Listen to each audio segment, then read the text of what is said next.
Hello, my name is Cody Havard with SportRivalry.com and the Kimmons-Wilson School of Hospitality and Resort Management at the University of Memphis. I want to talk to you about a paper and a project I've been working on for quite some time with a colleague of mine, Skylar Workman, entitled Adventures with Sport Rivalry Man, Initial Testing of a Classroom Method Using Comic Strips and Cartoons to Teach About Rivalry and Group Behavior. So, for about 2.5 years now, we've been developing these stories based around a character named Sport Rivalry Man. Now, Sport Rivalry Man represents that character who tells people either the history of rivalries or how they should behave toward rival fans and toward outgroup members.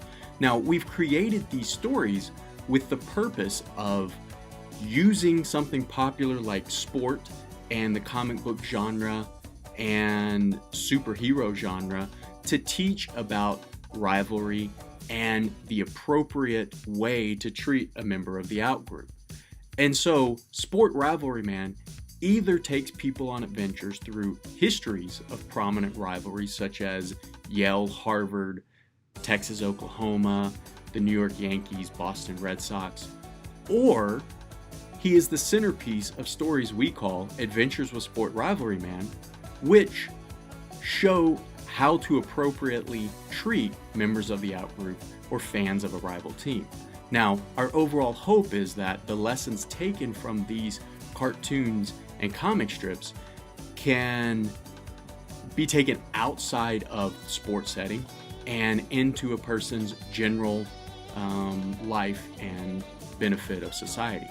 So, after developing a series of these cartoons and comic strips, we wanted to test if exposure to and learning about rivalry and outgroup behavior using these cartoons and comic strips made a difference. So what we did is we set up two experimental groups. The first group learned about rivalry and group behavior by either reading or watching 3 historical rivalries featuring Sport Rivalry Man, and either reading or watching 5 Adventures with Sport Rivalry Man stories starring Sport Rivalry Man.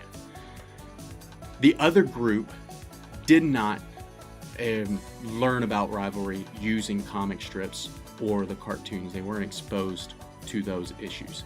And so at the end of the design, we had both groups indicate their perceptions of the outgroup or rival fans and rival team, and then respond to a series of questions regarding their likelihood to react toward outgroup members and fans of the rival team in certain situations. So how likely would they be to join in on joking at a rival team fan's expense? How likely would they be to stop that kind of joking? How likely would they be to try and step in and stop someone from stealing from an outgroup member or a rival fan?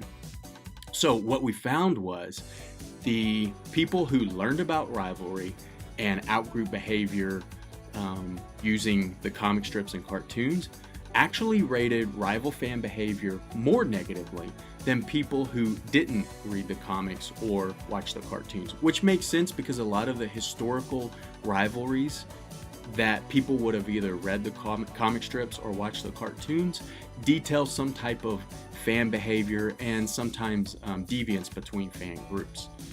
However, people who learned about rivalry and group behavior by reading the comic strips or watching the cartoons also reported they experienced less sense of satisfaction when their favorite team defeated the rival team than people who didn't read the comics or watch the cartoons. So that indicates that maybe there's more empathy, maybe there's more sympathy or understanding toward rival fans and members of the outgroup. And finally, and very importantly, people who learned about rivalry either by reading the comic strips or watching the cartoons reported they were more likely to try and stop someone from trying to steal from a rival fan than people who didn't read the comic strips or watch the cartoons. This is very interesting, indicating that possibly, in particular, by watching or reading those Adventures with Sport Rivalry Man stories, people had more empathy and were more willing to help someone from the outgroup or a rival fan when something negative was being done to them, such as someone trying to steal their belongings. This is very interesting, and these findings indicate that the use of something popular like comic strips and cartoons, sport, and the superhero genre has an impact and can potentially help to alter or influence people's perceptions of the outgroup and their rival teams, and even their likelihood or their likely behaviors toward those outgroups and fans of the rival team.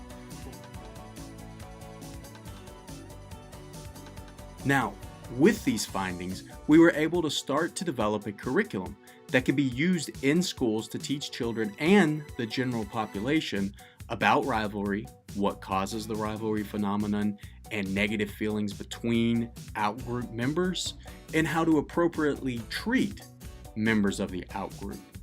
Skylar Workman has done a lot of work developing these curriculum, and that curriculum is available on sportrivalry.com. It's also available on teacherspayteachers.com. If you would like more information on the study, the paper will be published by the Journal of School Counseling. Additionally, if you want to see more of the comics and cartoons that we used in this study and more that have been developed since then, visit sportrivalry.com, and you can find them either under the comics and cartoons heading or the Sport Rivalry Man curriculum heading. Thank you very much.